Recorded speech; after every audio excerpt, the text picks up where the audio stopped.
வேண்டிய மட்டும் உங்களுக்கு ஆசீர்வாதம் வேணுமா, ஆண்டவருக்கு நன்றி சொல்லுங்க. வேண்டிய மட்டும் ஆசீர்வாதம் வேணும்னா, வேண்டிய மட்டும் நன்மை வேணும்னா, வேண்டிய மட்டும்னா எவ்வளோ தேவையோ அவ்வளோ தேவைகளையும் உங்க சந்திக்கணுமா, அவ்வளோ தேவைகள் சந்தித்து மீதம் எடுக்கணும்னா நீங்கள் தேவனுக்கு நன்றி செலுத்தணும். தேவனுக்கு நீங்க நன்றி செலுத்தும் போதெல்லாம் வேண்டிய மட்டும் கொடுக்க அவர் போதுமானவராய் இருக்கிறார். ஆமென். அப்ப வேண்டிய மட்டும் நன்மையை பெற்றுக்கொள்ளணும்னா ஆண்டவருக்கு நன்றி செலுத்தணும். நன்றி செலுத்தக்கூடிய ஒரு காரியம் நம்மகிட்ட இருந்துச்சுன்னா ஆண்டவர்கிட்ட வரக்கூடிய காரியங்களை குறைவு இருக்கவே இருக்காது, வறட்சி இருக்கவே இருக்காது, பற்றாக்குறை இருக்கவே இருக்காது. மனுஷன் அப்பத்தினாலே மாத்திரமல்ல, தேவனுடைய வாயிலிருந்து புறப்படுகிற ஒவ்வொரு வார்த்தையினாலும் பிழைப்பான் என்று எழுதியிருக்கிறது. இதில் எழுதியிருக்கிற வார்த்தைகளை நான் விசுவாசிக்கிறேன். இயேசுவின் நாமத்தில் எல்லா நன்மைகளையும் பெற்றுக்கொள்வேன். ஆமென். யோவான் எழுதின சுவிசேஷம் 6ஆம் அதிகாரம் 5ஆம் வசனத்திலிருந்து வாசிக்கிறேன்.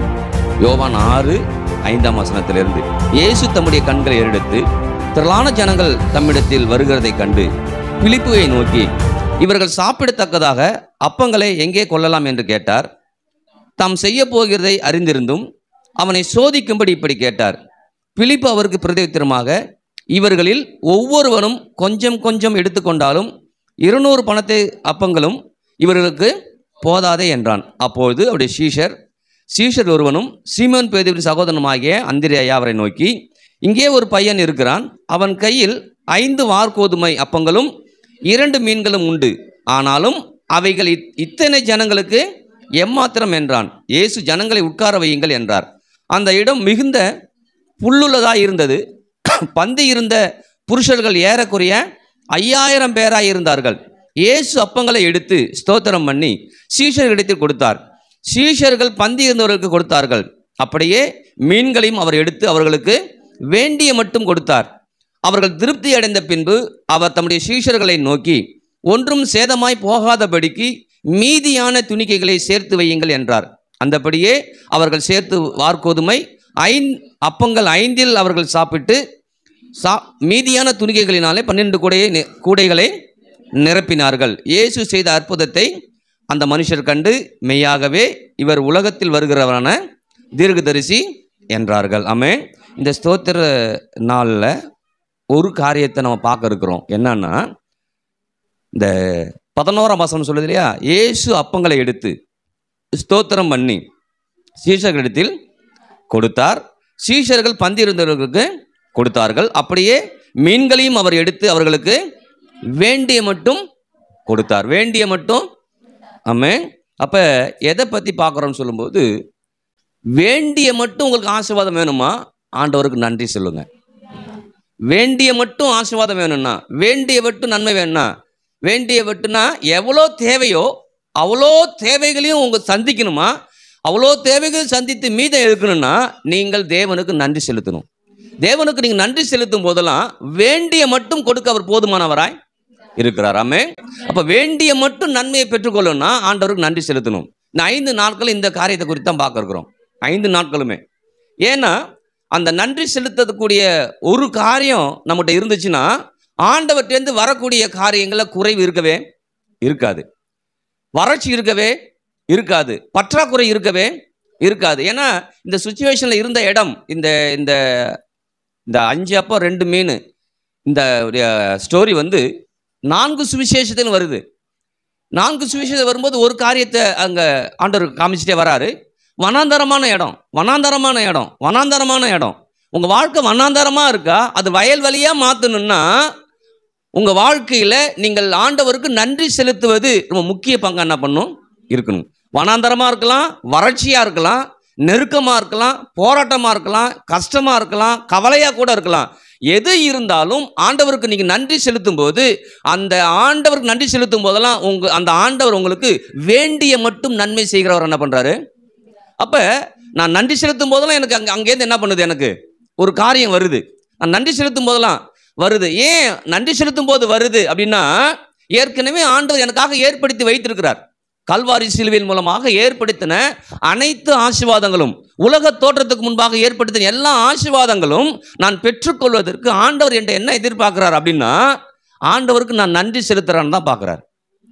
அப்போ தேங்க்ஸ் கிவிங், ஆண்டவருக்கு நான் நன்றி செலுத்தும் போதெல்லாம், நன்றி சொல்லும் போதெல்லாம் எனக்குள்ளார ஒரு பெரிய மாற்றங்கள் ஏற்படுது. எப்படி மாற்றங்கள் ஏற்படுதுன்னா, அதை நான் நம்புகிறேன், அதை நான் விசுவாசிக்கிறேன், அதை நான் ஏற்றுக்கொள்கிறேன். எது? எனக்காக கல்வாரி சிலுவையின் மூலமாக கர்த்தர் எல்லாத்தையும் ஏற்படுத்தி இருக்கிறார், நான் எண்ணி தான் நான் நன்றி செலுத்துறேன். இந்த உலகத்தில் பார்க்குறோம், செய்த பிறகு தான் நன்றி சொல்லுவாங்க இல்லையா உலகத்தில் எல்லாருமே. ஆனால் தேவன்கிட்ட மாத்திரம் செய்த பிறகு, ஏன்னா அவர் ஏற்கனவே செய்து முடிச்சிட்டாரு. இன்னைக்கு எனக்கு அது கிடைக்கலன்னா நான் கிடைச்ச பிறகு நன்றி செலுத்துதில்ல, எனக்கு ஏற்கனவே எனக்காக செய்து முடிச்சிட்டாரு. செய்து முடித்த காரியங்களை நான் வேண்டிய மட்டும் பெற்றுக்கொள்ளணுமா? வேண்டிய மட்டும் பெற்றுக்கொள்ளணும்னா நான் ஆண்டவருக்கு நன்றி செலுத்த வேண்டியது அவசியமாய் இருக்குது. ஆமென். இப்போ என் ஜனங்கள் என்ன யோசிக்கிறேன்னா, நான் ஒன்றுமே செலுத்த மாட்டேன், ஆனால் வேண்டிய மட்டும் கொடுக்குன்னு நினைக்கிறாங்க. அது ஒத்து வரவே. ஏன்? நம்ம அப்போதான் அங்கேருந்து வருவது எனக்கு தெரியும். வராந்தரமான இடமா இருக்கலாம், வறட்சியான குடும்பமாக இருக்கலாம், வறட்சியான சூழ்நிலையாக இருக்கலாம். அந்த வறட்சியின் மத்தியில் ஆண்டவர் நான் நன்றி செலுத்தும் போது அந்த வறட்சியை போக்குவார், வனாந்தரத்தை வயல்வெளியாய் மாற்றுவாருங்கிற எண்ணங்கள் எனக்கு எந்த அளவுக்கு மிகுதியாக வருகிறதோ அப்போல்லாம் நான் நன்றி செலுத்த ஆரம்பிப்பேன். ஏன்னா அங்கே இருக்கிற எல்லாரை பற்றியும் இயேசு கிறிஸ்துவுக்கு தெரியும். இன்னைக்கு நம்மளை பற்றி எல்லாரை பற்றியும் அவருக்கு நல்லா, சீஷர்களை பற்றி தெரிஞ்ச பற்றி நம்ம யோசிக்கிறோம் இல்லையா? அங்கே சொல்கிறார் இல்லையா, அவங்க என்ன தான் பண்ண போகிறாங்கன்னா அவங்கள சோதிக்கும்படி கேட்குறாரு. என்ன செய்ய போகிறோம் அவருக்கு தெரியும் இல்லையா? 5 அப்பா 2 மீன் 5000 பேருக்கு போஷிக்க போகிறோங்கிறது அவருக்கு ஏற்கனவே தெரியும். அந்த சிறு பையன்கிட்ட இருந்ததும் அவருக்கு தெரியும். எல்லாம் அவருக்கு அத்துப்படி இல்லைங்களா? ஆனால் அவங்கள பார்க்குறாரு, இவங்க எந்த மாதிரி எண்ணத்தில் இருக்கிறாங்க, எந்த மனநிலை இருக்கிறாங்க. அந்த மனநிலையை நான் மாற்ற விரும்புகிறேன். இன்றைக்கி நீங்கள் எந்த மனநிலை நீங்கள் இருக்கிறீங்களோ அந்த மனநிலையை கர்த்தர் மாற்ற விரும்புகிறார். அப்போ மாற்றும் போது நீங்கள் மாற்றத்துக்குள்ளார வரணும். நாம ஒரு மனநிலையில் இருப்போம்.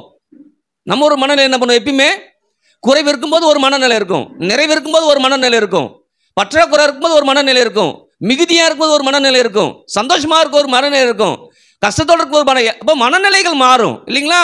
ஆனால் எந்த மனநிலைகள் நீங்கள் இருந்தால் கூட ஆண்டவருக்கு நீங்கள் நன்றி செலுத்தும் போதெல்லாம் அவங்க ஒவ்வொருத்தரும் ஒரு மனநிலை இருக்கிறாங்க. இதை பற்றி நீங்கள் நிறைய பார்த்தோன்னா இந்த 5 நாட்களும் பார்க்குறோம் திரும்ப. அப்போ ஒவ்வொரு நாட்களும் அதை குறித்த காரியத்தை ஆழமாக நான் கற்றுக்கொள்ளும் போதெல்லாம் நான் எந்த மனநிலை இருந்தாலும் சரி, அதான் பவுல் சொல்கிறாரு, நான் குறைவில் இருந்தாலும், நான் தாழ்ச்சியில் இருந்தாலும், பற்றாக்குறை இருந்தாலும் நான் மனரம்யமாய் வாழ. அப்போ என் மனரம்யம்னா என்ன? எதை பார்த்தாலும் சோர்ந்து போகாம, எதை பார்த்தாலும் கவலையா இல்லாம, எதை பார்த்தாலும் கஷ்டத்தோட யோசிக்காம, எதை பார்த்தாலும் எனக்கு ஒன்று தெரியும், குறைவே மாற்ற முடியும், பலவீனத்தை மாற்ற முடியும், சுகவீனத்தை மாற்ற முடியும். எப்படி மாற்ற முடியும்? நான் மாற்றுவது கிடையாது, தேவன் மாற்ற போதுமானவரை. எத்தனை பேர் ஆமீன் சொல்லுது? அப்போ மனரம்யமா இருக்குதுன்னா அந்த கஷ்டத்தோட கொஞ்சம் சந்தோஷமா இருந்துக்கிறேன் அப்படி இல்லை. ஒரு குறைவை நான் பார்க்கும்போது எனக்கு தெரியணும், இந்த குறைவை மாற்ற தேவன் போதுமானவராக இருக்கிறார். நான் கவலையில் இருக்கிறான், கவலை மாற்ற தேவன் போதுமானவர் இருக்கிறார். நான் கஷ்டத்தில் இருக்கலாம், நான் கஷ்டத்தை மாற்ற. அப்போ மனரம்யமாக இருக்குதுன்னா மாற்ற முடியும் என்று வரும்போது தான் மனரம்யத்துக்குள்ளார போகவே முடியுமாமே. அப்போ குறைவோ தாழ்ச்சியோ வறுமையோ அப்படியே கிடக்க விட மாட்டார் ஆண்டவர். அதிலிருந்து விடுவிக்க விரும்புகிறார். அந்த விடுவிக்க விரும்புறதால இன்னைக்கு நீங்கள் முடிவு பண்ணிக்கணும், விடுவிக்கிற தேவன் என்னோடு இருக்கிறார், அதனால நான் ஆண்டவருக்கு நன்றி செலுத்த போகிறேன். ஹல்லேலூயா. எத்தனை பேர் ஆமீன் சொல்றது? அப்போ நன்றி செலுத்தும் போதெல்லாம் எனக்காக ஏற்படுத்தின ஆசீர்வாதம் என் பக்கம் திரும்பும், உங்க பக்கம் திரும்பும். ஹல்லேலூயா. திரும்பாதன்னு ஒண்ணுமே கிடையாது. அப்போ எல்லாவற்றையும் திருப்பக்கூடிய நன்றி. ஹல்லேலூயா. அப்போ வேண்டிய மட்டும் வேணுமா? உங்க வாழ்க்கையில் வேண்டிய மட்டும், இங்க சொல்லுது வேண்டிய மட்டும் சாப்பிட்றாங்க, மீதமும் வைக்கிறாங்க, மீதம் எடுத்து வைக்கிறாங்க. அப்போ மீதம் எடுத்து வைக்கிற ஆசீர்வாதத்துக்கு உங்கள் வாழ்க்கை போகணும்னா நீங்கள் எந்த அளவுக்கு ஆண்டவருக்கு நன்றி செலுத்தும் போது சும்மா நன்றி இல்லை, இதெல்லாம் செய்ய நீங்கள் போதுமானவராக இருக்கீங்க. ஆண்டவரே உமக்கு நன்றி. ஆண்டவரே நான் பலவீனத்தில் இருக்கிறேன், ஆனால் நீங்கள் பலத்தை கொடுக்க போதுமானவராக என்ன பண்ணுறீங்க இருக்கிறீங்க. நான் சுகவீனத்தில் இருக்கிறேன், எனக்கு சுகத்தை கொடுக்க நீ போதுமானவராக என்ன பண்ணுறீங்க. அப்போ எனக்கு எல்லாவற்றையும் அவரால் செய்ய முடியும் வரும்போது நன்றி வரும். ஹல்லேலூயா. அவர் எனக்கு செய்ய முடியாது நீங்க தோணுச்சுன்னா, ஒருவேளை அதை பெற்றுக்கொள்ள முடியாதுன்னு தோணுச்சா கூட நன்றி வரவே வரால தான். அழகா ஒரு மனுஷன் சொல்லிருக்கிறாரு பாருங்க, எலன் மாஸ்க் சொல்லும்போது சொல்லிருக்கிறாரு, இப்போ ட்ரெண்ட் அதான் ஓடுது, தகுதி இல்லைங்க தகுதி இல்லைங்க தகுதி இல்லைங்கன்னு எல்லாம் இருந்தாங்க இல்லையா. எனக்கு அது அந்த அளவுக்கு தகுதி இல்லை. அவர் சொல்றாரு, ஒரு வார்த்தை சொல்றாரு, உனக்கு தகுதி இல்லை, அந்த தகுதி இல்லைன்னு விட்டுறாத, தகுதி இல்லாமல் இருக்கும்போது அந்த தகுதிக்குள்ளார வருவங்கிற எண்ணம் எப்பயும் இருக்கணுமா. யோசிச்சு பாருங்க. இப்போ நமக்கு கிறிஸ்தவர்களுக்குள்ள தகுதி இல்லை தகுதி இல்லைன்னே புலம்புது எல்லாம். என்ன தகுதிப்படுத்துங்க ஆண்டவரே, என்ன சீர்படுத்துங்க ஆண்டவரே, இப்படிதான் சொல்லிக்கிட்டு இருக்கு. நீங்க இப்ப போனீங்கன்னா பாருங்க, எல்லா இடத்தையும் தகுதிப்படுத்துற ஜெபமா இருக்கும். அப்ப இன்னைக்கு யோசிச்சு பார்க்கணும், இன்னைக்கு ஆண்டவர் என்னை எல்லாவற்றையும் தகுதிப்படுத்தி இருக்கிறார். எப்படி தகுதிப்படுத்திருக்கிறார்? கல்வாரி சிலுவின் மூலம், ரத்தத்தின் மூலமாக எனக்கு ஒரு மீட்பு உண்டா இருக்கிறது. நான் தகுதி இல்லாதாலதான் இருந்தேன், ஆனா என்னை தகுதிப்படுத்திருக்கிறார். தகுதிப்படுத்தின தேவனுக்கு முன்பாக என்னை உயர்த்தாத அவரை உயர்த்தணும். அங்கதான் தகுதி இருக்குது. ஹல்லேலூயா. நாம் கர்த்தரை எந்த அளவுக்கு உயர்த்துகிறோமோ அப்பதான் அதுலதான் என் தகுதி அடங்கி இருக்குது. நான் அவரை உயர்த்தும் போதெல்லாம், திரும்ப அவரை நான் உயர்த்தும் போதெல்லாம் அவர் கொடுத்த தகுதியை எண்ணி நான் உயர்த்துறேன். இந்த தகுதியை நானா ஏற்படுத்தி கொண்டு வந்து கிடையாது. என் பாவத்தை நானா போக்க முடியாது, என் சாபத்தை நானா போக்க முடியாது, என் பிரச்சனையை நானா மாற்ற முடியாது, என் கண்ணீரை நானா மாற்ற முடியாது. நானா மாத்திருந்தேன்னா உலகமே மாறி இருக்கும். இன்னைக்கு ஒவ்வொரு மனுஷனும் மாத்தி இருந்தாங்கன்னா உலகமே வேற மாதிரி என்ன பண்ணிருக்கும்? கண்ணீர் இல்லாத உலகம், கவலை இல்லாத உலகம் அப்படின்னு ஆயிருக்கும். ஆனா இப்ப உலகம் எப்படி இருக்குது? கவலையா ஏசிட்டு வாங்கன்னு சொல்றாங்க இல்லையா? ஏன்? அவங்களால மாற்ற முடியாது உலகத்தில் இருக்கிறவங்களால. ஆனா கர்த்தர் வரும்போது கர்த்தர் மாற்ற போதுமானவராய். ஆமென். அப்ப கவலையோடு கண்ணீரோடு இருக்கிறீங்கன்னா கொஞ்சம் விட்டுட்டு கர்த்தருக்கு நன்றி செலுத்துவாங்க. ஆமென் சொல்லலாமா? வேண்டி மட்டும் வேணுமா? வேண்டி மட்டும் கொடுக்க போதுமானவர் இருக்கிறார். வேண்டி மட்டும் கொடுக்க போதுமானவர் இருக்கிறார்னா ஆண்டவர் நன்றி செலுத்த ஆரம்பிங்க. ஆனா நன்றி செலுத்திட்டு உருனே பார்க்க கூடாது. ஒரு மகிழ்ச்சி வரணும். இன்னைக்கு அந்த மகிழ்ச்சியை கர்த்தர் நம்மகிட்ட, அதாவது எடுபடாதபடி, அந்த மகிழ்ச்சியை எடுக்காதபடி கர்த்தர் நமக்கு மகிழ்ச்சி கொடுக்க விரும்புகிறார். அதான் வேண்டிய மட்டும். அல்லேலூயா. அப்போ சாப்பிட்ட உடனே மகிழ்ச்சி வந்துட்டு அப்புறம் சாப்பிடணும் மகிழ்ச்சி இல்லாமல் இருக்கக்கூடாது. அதான் மனரம்யம். இன்னைக்கு இதை கொடுத்தார், நாளைக்கு அதை கொடுக்க போதுமானவர் இருக்கிறார். அல்லேலூயா. அப்ப நாம எந்த அளவு கர்த்தரை நம்புறோமோ மூஞ்சி வேற மாதிரி ஆகணும். அந்த சந்தோஷம் நம்மகிட்ட எப்பயும் நிலைச்சிருக்குன்னு கடவுள் விரும்புகிறார். அப்ப ஸ்தோத்திரம் பண்ணும் போது சந்தோஷம் வரும். ஆனா வீட்டில் ஸ்தோத்திரம் பண்ண ஆத்திரம் தான் வரும். ஏன்னா அது வீடு அப்படி வச்சுட்டோம், அந்த வீடு நம்ம அப்படியே வச்சுட்டோம். ஆனா ஸ்தோத்திரம் பண்ணக்கூடியவர்கள் சந்தோஷமா இருந்துட்டோம்னா வீட்டில் இருக்கிறவங்களுக்கு ஆத்திரம் வராது. கஷ்டம் வந்தாலும் சந்தோஷமா இருந்து பாருங்க, கவலை வந்தாலும் சந்தோஷம் வந்து பாருங்க. அப்போ ஸ்தோத்திரம் பண்ணும்போது அம்மாவுக்கு ஒரு பிரச்சனைன்னு போயிட்டே இருக்கும் புள்ளிவா. ஆனால் அந்த பிள்ளைகள்கிட்ட நீங்கள் சோத்திரம் சோத்திரம் சொல்லி வாழ்ந்துட்டு கஷ்டம் வந்தபோது உம்முனா முஞ்சேருந்துவாங்களேன், அது நினைக்கும் இம்மாதிரி சோத்திரம் சோத்திரம்னு போட்டுச்சு, இப்போ உம்முன்னு இருக்கு என்ன விஷயம் அப்படிங்கும். அப்போ ஒரு ஸ்டேபிளாக நம்மளால் இருக்க தெரியல. அதை தான் பவுல் ஸ்டேபிளாக இருந்தார். ஏன் அவர் ஸ்டேபிளாக இருந்தார்னா அவருக்கு தெரியும் என் கர்த்தர் யாருன்னு. அதனால் அவர் ஸ்டேபிளாக இருந்தார். இருந்தாலும் பிரச்சனை இல்லை, அடித்து போட்டுட்டு செத்துட்டாருன்னு போட்டு விட்டுட்டு போகிறாங்க. செத்துட்டாருன்னு எழுந்து அவர் மட்டும் போகிறாரு. இப்போ நம்மளாம் செத்துட்டாருன்னு அடிச்சுட்டு என்ன பண்ணுவோம்? அடுத்த நாள் இயேசு பற்றி சொல்லவே ஆஸ்பத்திரியில் போய் படுத்துக்கிட்டு சரியாகிட்டு அப்பாடா சாமி உசுறு போயிச்சண்டா சாமி அப்படின்னா அதோட சரி இயேசு மூட்டை கட்டி வச்சுட்டு நான் உண்டு என் வழியில் என்ன பண்ணுவேன், போவேன். ஆனால் செத்துட்டாருன்னு போட்டுட்டு போன பிறகு எழுந்து உட்காந்து சரியாகி திரும்ப இயேசுதான் சொல்கிறாரு. ஸ்டேபிளாக இருக்கிறாரு. இருந்தாலும் இல்லைனாலும் கஷ்டனாலும் பிரச்சனைனாலும் போராட்டினாலும் எல்லாத்தையும் யார் சந்திக்கிறா? பவுல் சந்திக்கிறாரு இல்லையா? கஷ்டத்தையும் மற்ற அடி வாங்கினது யாருங்க? பவுல். ஆமாம் தானே? அப்போ இயேசு அடி வாங்கினாரு இல்லை. ஏன் அடி வாங்குறது ஏற்றுக்கிட்டாருன்னா எனக்காக தான் அடி பட்டிருக்கிறாரு. அதுக்கு இது எவ்வளோ ஏமாத்திரண்டா, அந்த அடியை கட்டிலும் இது பெருசு. அப்போ இவருக்கு என்ன பண்ணுது, எல்லாத்துலேயும் வெளியில் வர முடியுது. ஆனால் நாம் ஏன் வெளியில் வரலன்னா நம்மளுக்கு மட்டும்தான் பெருசாக தெரியுது. யாராவது ஒருத்தர் நம்மளை தப்பாக பேசி திட்டாங்கன்னா என்ன பண்ணுறோம்? ஓங்கிறோம். நான் அதான் அடிக்கடி இப்போல்லாம் மறந்துட்டேன் அந்த வார்த்தையை. அடிக்கடி ஏசு கிறிஸ்துவை நான் பற்றி சொல்லும்போது சொல்லுவாங்க, காரி உமிழ்ந்தாங்க துப்புல. அவர் மட்டும் ஈஸியாக போயிட்டு இருக்கிறாரு. ஏன்னா இந்த உலகம் அப்படிப்பட்ட உலகம் தான்டா, நான் 3 வருஷம் இருப்பேன்டா, நான் போயிடுவேன் மேலே. இது துப்புனவெல்லாம் வரணும், அதனால துப்புனவெல்லாம் ஏற்றுக்கிட்டாரு. எத்தனை பேருக்கு புரியுது? ஹல்லேலூயா. அப்போ இந்த வேலையில் ஆண்டவர் நான் நன்றி சொல்லும்போது என் உள்ளம் எண்ணம் சிந்தை மோகம் ஆளே மாறிடுவேன். ஏன் பார்த்தாலும் உருன்னு குருன்னு டொருன்னு இருக்கக்கூடாது. அப்பப்போ வந்துட்டு போகிற சந்தோஷம் இல்லைங்க. சந்தோஷம் ரட்சிக்கப்படுற நீங்கள் வர இந்த ரட்சிப்பின் சந்தோஷம் வருது, வந்து போகிறது இல்லை. ஆசீர்வாதம் சுகம் இப்படிதான் வந்து போகலாம். ஆனால் ரட்சிப்பு என்பது ஸ்டேபிளாக நிற்கும், அவ்வளோதான். ரட்சிக்கப்பட்ட அவ்வளோதான். அதான் பைபிள் சொல்லுது, ரட்சிக்கப்பட்டுட்டியா இனி பாவம் செய்யாத, ரட்சிக்கப்பட்டுட்டியா இயேசுவை நம்பு, ரட்சிக்கப்பட்டியா அதில் பயணம் பண்ண ஆரம்பிச்சிரு. நீங்கள் அது ஸ்டேபிளானது. அப்போ ரட்சிப்பு உடனே ஏதோ நான் தவறு பண்ணிட்டவருக்கு ரட்சிப்பு டப்புன்னு போகிறது இல்லை. எல்லாம் அப்போ தான் நினச்சிங்க ரட்சிக்கப்பட்டது போயிடுச்சு போட்டிருக்கு, திரும்ப யார் என்ன காலையும் கூப்பிடுவா, உடனே அப்போ ரட்சிப்புக்குள்ள வரலான்னு அப்போ தலையை காமிக்கிறதுக்கு வராங்க. இல்லை இல்லை, ரட்சிக்கப்பட்டது ஒரு முறை ரட்சிக்கப்பட்டது தான், அதில் எந்த மாற்றமும் இல்லை. அது சரியா விளங்காமல் இருக்கிறதா நம்ம ஒவ்வொரு முறையும் நம்முடைய மனசாட்சியின்படி ஓடிக்கிட்டு இருக்கிறோம். அப்போ இன்னைக்கு நீங்கள் சந்தோஷமா இருக்கணும்னு ஆண்டவர் உங்களுக்கு வேண்டி மட்டும் செய்ய விரும்புகிறார். எத்தனை பேர் வேண்டி மட்டும் வேணுங்கிறது? அப்போ நன்றி சொல்லாமா ஆண்டவருக்கு? ஆமாம், இது வரைக்கும் செய்த நன்மைகள் கொஞ்சம், இனி வருகிற நன்மைகள் ஏராளம். இதுவரைக்கும் செஞ்சு வந்த நன்மைகள் கொஞ்சம், இனிமேல் வரக்கூடிய நன்மைகள் ஏராளம். ஆமென். ஏராளத்தை நீங்கள் பார்க்கணுமா, ஒரு எதிர்பார்ப்பு எப்போ என்ன பண்ணும் இருக்கணும். எதிர்பார்ப்பு இருந்துச்சுன்னா சந்தோஷம் இருக்கும். எதிர்பார்ப்பே இல்லைன்னா சந்தோஷமே இருக்காது. ஆளும் மாற மாட்டோம், சிந்தையும் மாறாது, பேச்சும் மாறாது, நடவடிக்கையும் மாறாது. எப்போ பார்த்தாலும் ஒரு கிலோ இஞ்சி தின்ன மாதிரியே இருக்கும். கலந்து 1/2 கிலோ இஞ்சி வாங்கினேன் வீட்டுக்கு. அப்போ ஸ்தோத்திரம் பண்ணும்போது கர்த்தர் நம்மளை உயிர்ப்பிச்சு நடத்துகிறார். அப்போ அந்த நன்றி சொல்லக்கூடிய இருதயம் இருந்துச்சுன்னா வாழ்க்கையில் வர வேண்டிய எல்லா காரியம் வந்துக்கிட்டே இருக்கும். இப்போ வேண்டிய மட்டும் நம் வாழ்க்கையில் ஆசீர்வாதத்தை கர்த்தர் கொடுக்க நல்லவராய் இருக்கிறார். ஆமென். வேண்டிய மட்டும் ஆனால் அப்படியே வேண்டிய மட்டும் இல்லை, மீதம் எடுத்து வைக்கிற ஆசீர்வாதம். 12 கூடனர் என்ன பண்ணுறார்? மீதம் வைக்கிறார். ஆமென்.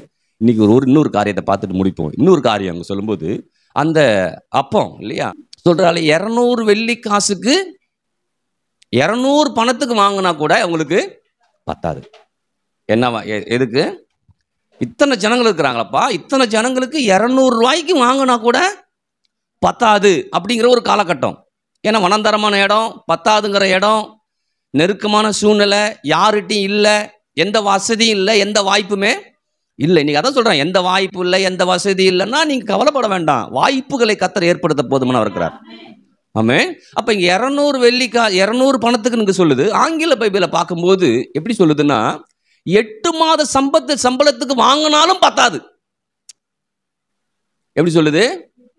8 மாத சம்பளம் ஒரு மனுஷன் சம்பாதிச்சு 8 மாதம் காசை சேர்த்து வச்சு செலவே பண்ணாமல் 8 மாத சம்பளத்தை சேர்த்து வச்சு வாங்கினாலும் பத்தாது.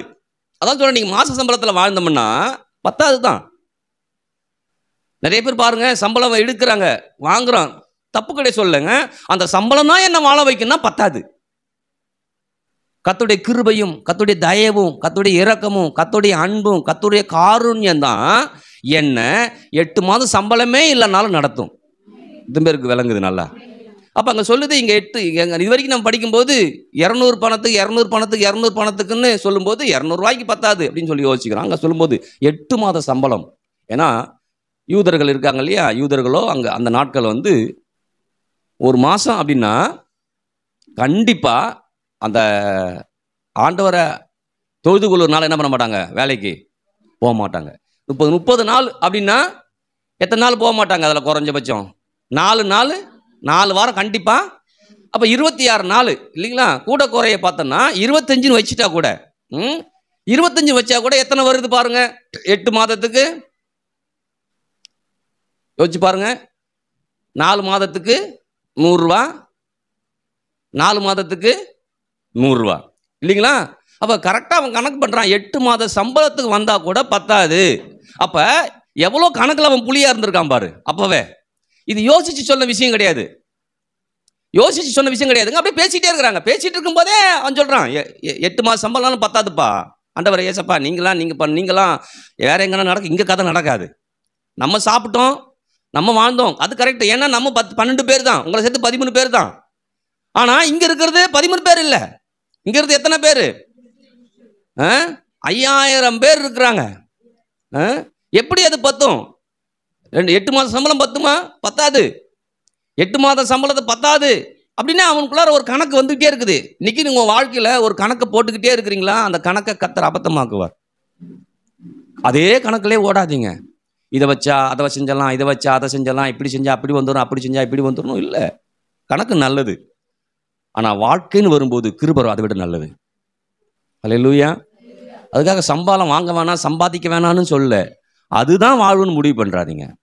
அந்த வாழ்வில் வளர்ச்சி இருக்காது. கிறிஸ்துக்குள்ளார வந்து அவருடைய வார்த்தைக்குள்ளார வந்து அந்த வார்த்தையை நம்பி வாழும்போது அதில் வாழ்வு என்ன பண்ணும்? வரும். ஆமென். அப்ப வாழ்க்கை என்பது கர்த்தருடைய வார்த்தையை நம்பி கர்த்தருக்கு நன்றி சொல்லி வாழ்ந்து அந்த வாழ்க்கைக்குள்ளார நம்ம செல்லணும்னு விரும்புகிறார். இது வரைக்கும் நீங்கள் ஏன்னா தான் நன்றி சொல்லியிருந்தீங்கன்னா இன்னைக்கு உள்ளத்து இது ஆழத்திலிருந்து நான் நன்றி செலுத்துங்க.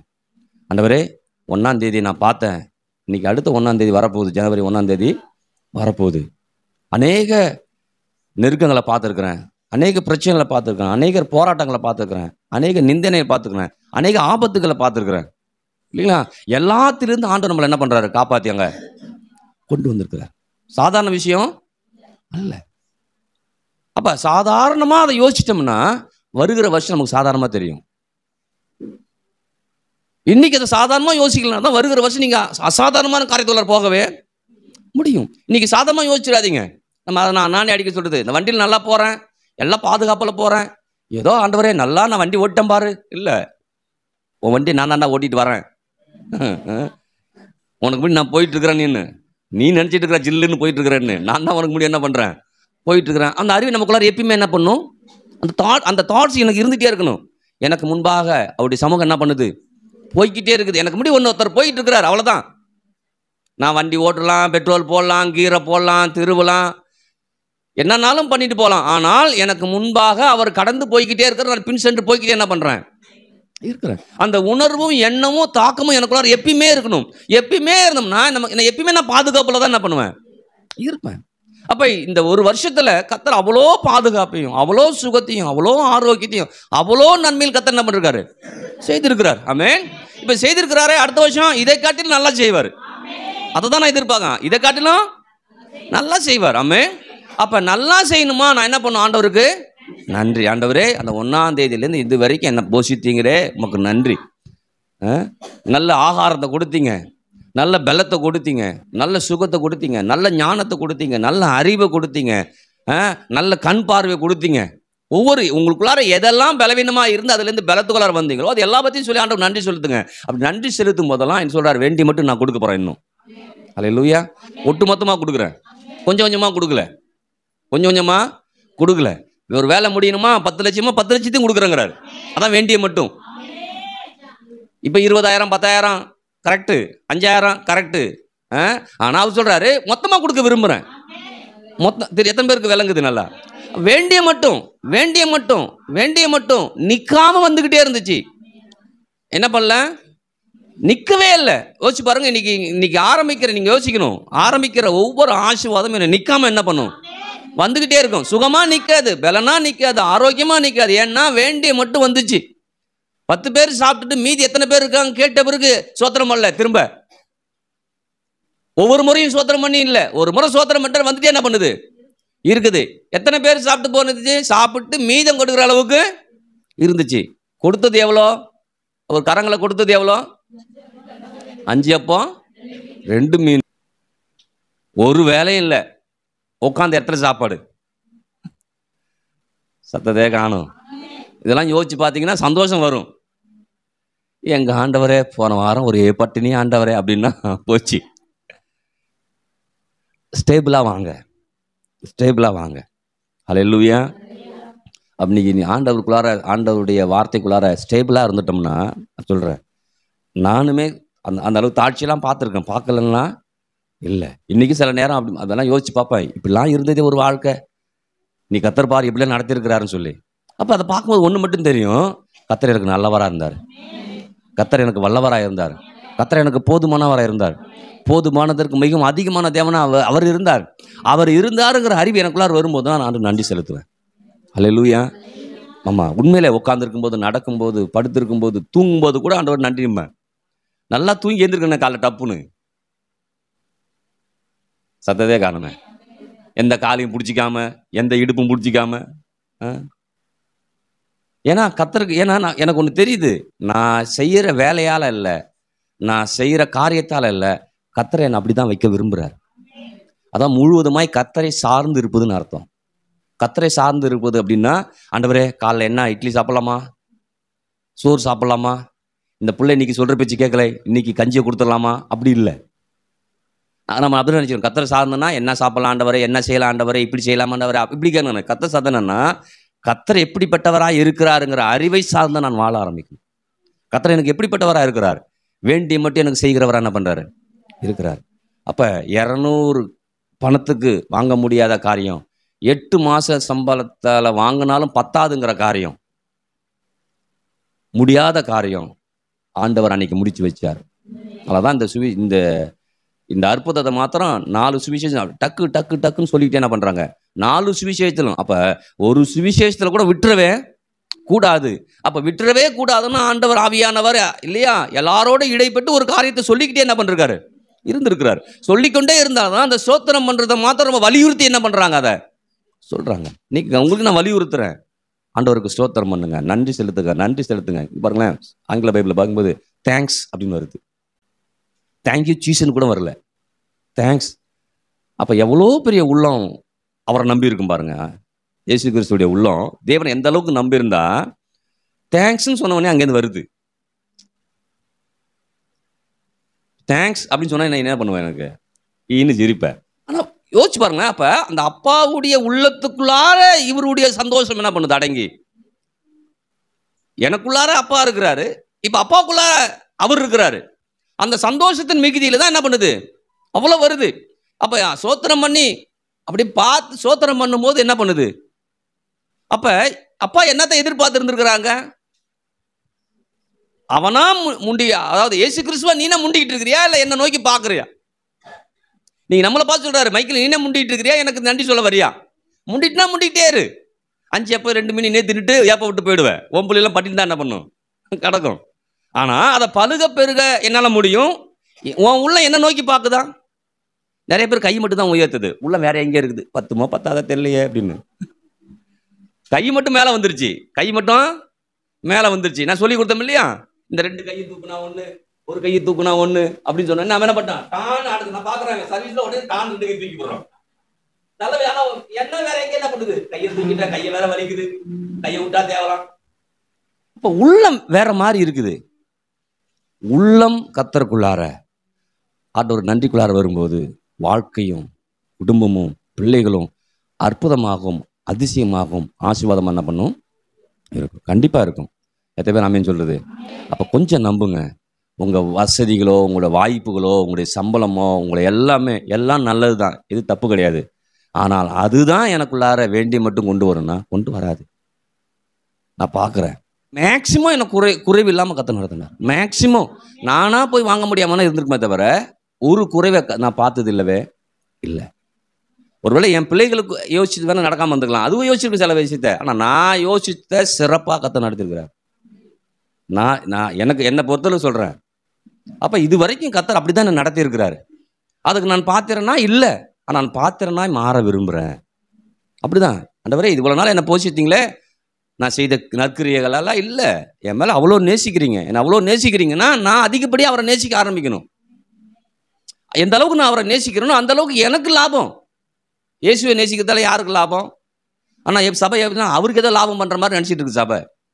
அவருக்கு ஏதோ லாபம் சேர்க்குறோம், அவருக்கு என்ன தான் இல்லை, அவருக்கு எந்த லாபம் கிடையாது, நஷ்டமும் கிடையாது அவருக்கு. அல்லேலூயா. வேண்டி மட்டும் கொடுக்குறதா ஒரு நஷ்டம் ஆகுறதும் கிடையாது.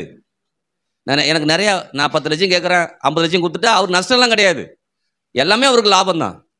எத்தனை பேருக்கு விளங்குது? அப்போ ஆண்டவர் நன்றி செலுத்துங்க, உள்ளம் பூரிப்பாகட்டும். குறைவை யோசிச்சிடாதீங்க, கஷ்டத்தை யோசிச்சிடாதீங்க.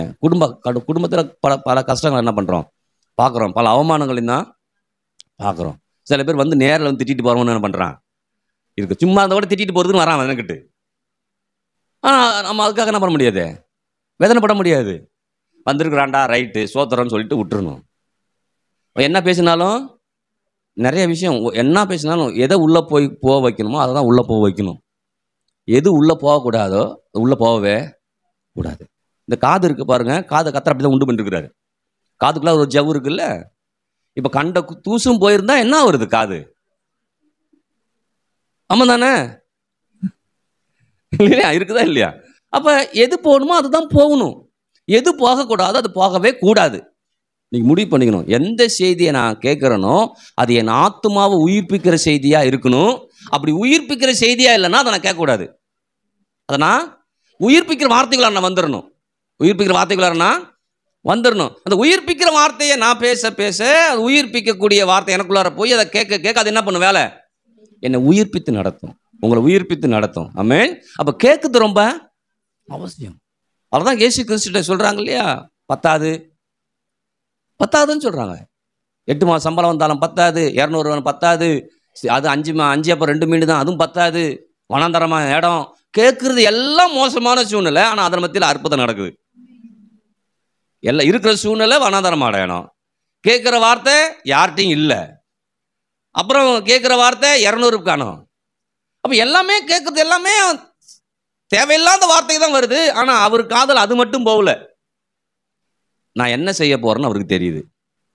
எத்தனை பேருக்கு விளங்குது? இன்னைக்கு அதை தான் நமக்கு தெரியணும். என் கர்த்தர் எப்படிப்பட்டவராக இருக்கிறார், அது மட்டும் எனக்கு விளங்கணும். என் கர்த்தர் எனக்கு நல்லவராக இருக்கிறார், என் கர்த்தர் எனக்கு வல்லவராக இருக்கிறார், என் கர்த்தர் எனக்கு போதுமானவராக இருக்கிறார். என் கர்த்தர் போதுமானதற்கும் மிகவும் அதிகமான தேவனை என்ன பண்றாரு இருக்கிறார். ஆமென். இந்த சத்தத்தை கேட்குறீங்கன்னா சொல்றேன், உள்ளத்துல வைங்க, உள்ளத்துல வைங்க. இந்த வார்த்தையை கேட்குறேன், உள்ளத்துல வைங்க. சீர்காழிலேருந்து ஒரு அம்மா நைட்டு ஃபோன் பண்ணி, ஐயா மன்னிச்சிருக்குனே ஃபோன் எடுக்கும்போது அடிக்குது. அது சொல்லுது, சொன்னவனே சொன்னோம், உங்கள் குரலை கேட்டால் எனக்கு உயிர்ப்பே வருதுங்குது. அவங்களுக்கு 70 வயசு, 70 வயசு ஒரு அம்மா, நல்ல சபைக்கு போகுது. ஆனால் பாருங்க, அது எப்போ பார்த்தாலும் ஃபோன், அது அந்த தொய்வில் அது இருக்கும்போதெல்லாம் ஃபோன் பண்ணி வம்படியாக ஃபோன் பண்ணி 2 வார்த்தை பேசணும். பேசும்போது 2 வார்த்தையை நாம் கொடுக்கணும். கொடுக்கும்போது அந்த அம்மாவுக்குள்ள பெரிய சந்தோஷம் வந்துடும். இப்போ தான் எனக்கு ஒரு பெரிய நிம்மதியாக இருக்குது அப்படிங்க. ஏன்னா நானும் என்ன ஒன்றும் பெருசாலாம் பேசல. அப்போ தான் யோசிச்சு, அந்த சபையில் ஏதாவது சொல்லி கொடுக்குறான்னு தெரியலடான்னு நினச்சேன். பெரிய சபை, பயங்கரமான பாட்டு, பயங்கரமான சபை. அவங்க வீட்டுக்கு எழுத்தால எப்போ பார்த்தாலும் பாட்டு சத்தம் கேட்க, அவங்களுக்கு எல்லாம் ஓகே. ஆனால் அவங்களை உயிர்ப்பிக்கக்கூடிய வார்த்தை அவங்களுக்கு வரவே இல்லை. அப்போ உயிர்ப்பிக்கக்கூடிய வார்த்தை நீங்கள் கொடுக்கும்போது அதை அப்படியே ரிசீவ் பண்ணுங்க. அதை கேட்க தவறாமல் இருங்க. வனாந்தரமாக இருக்கலாம், திரும்ப வனாந்தரமாக இருக்கலாம், பத்தாமல் இருக்கலாம், கஷ்டமாக இருக்கலாம், பலவீனமாக இருக்கலாம், சுகவீனமாக இருக்கலாம், எல்லாமே இருக்கலாம். வாழ்க்கையில சுமைகளையும் கஷ்டத்தையும் அப்படியே பார்த்துட்டோம். ஆனா பாருங்க, மற்றவங்களாம் நாம நினைச்சிட்டு நம்ம தோல்வியில் இருக்கணும். இல்ல, இங்க இருக்கிற ஒவ்வொருத்தரும் வெற்றியில தான் இருக்கிறோம். யாரும் தோல்வியில இல்லைங்க, தோல்வி மனப்பான்மையில இருக்கிறோம். தோல்வி வேற, தோல்வி மனப்பான்மை வேற. வெற்றி வேற, வெற்றி மனப்பான்மை. அப்ப யோசிச்சு பாருங்க, யாருமே தோல்வியில இல்லை, எல்லாம் வெற்றியில தான் இருக்கிறோம். ஆனா என்னுடைய மனப்பான்மை மாத்திரம் தோல்வியா யோசிச்சுட்டு இருக்கிறோம். அப்ப தோல்வியை வெற்றியை மாற்றுவதற்கு என்ன தேவை? இந்த ஆண்டவர் தேவை. நான் ஆண்டவர்கிட்ட வந்திருக்கிறேன். அப்போ ஆண்டவர்கிட்ட வந்ததால எதுவுமே எனக்கு சுமை கிடையாது, எதுவுமே எனக்கு பாரம் கிடையாது. எல்லா பாரத்தையும் எனக்காக அவர் ஏற்றுக்கொண்டுட்டார். ஆமென். அப்போ முடிவு பண்ணும், வெற்றி வீராங்கனை தான், வெற்றி வீராங்கனை தான். எனக்கு அது எந்த பிரச்சனையுமே கிடையாது. நீங்க நாட்கள்லாம் யாரும் அதை பெருசா யோசிக்க மாட்டாங்க. ஆனா இப்ப வருகிற நாட்கள்ல அந்த மாதிரி பெருசா ஆயிடுச்சு. ஆனால் இங்கே சொல்கிறேன், எது பெருசு கிடையாது, எது கஷ்டம் கிடையாது. ஏன்னா என் வெற்றிக்கு அது படிக்கல்ல தான் இருக்க தவிர அது எனக்கு தடைக்கல்லா இல்லை. உங்கள் வாழ்க்கைக்கு அது படிக்கல்ல தான் இருக்கிறது, தடைக்கல்லா அது இல்லவே இல்லை. நீங்கள் தடைக்கல்லாம் மாற்றிடாதீங்க. நீங்கள் மாற்றிட்டீங்கன்னா அது படிக்கல்லா போகாமல் தடைக்கல்லாவே இருக்கும்.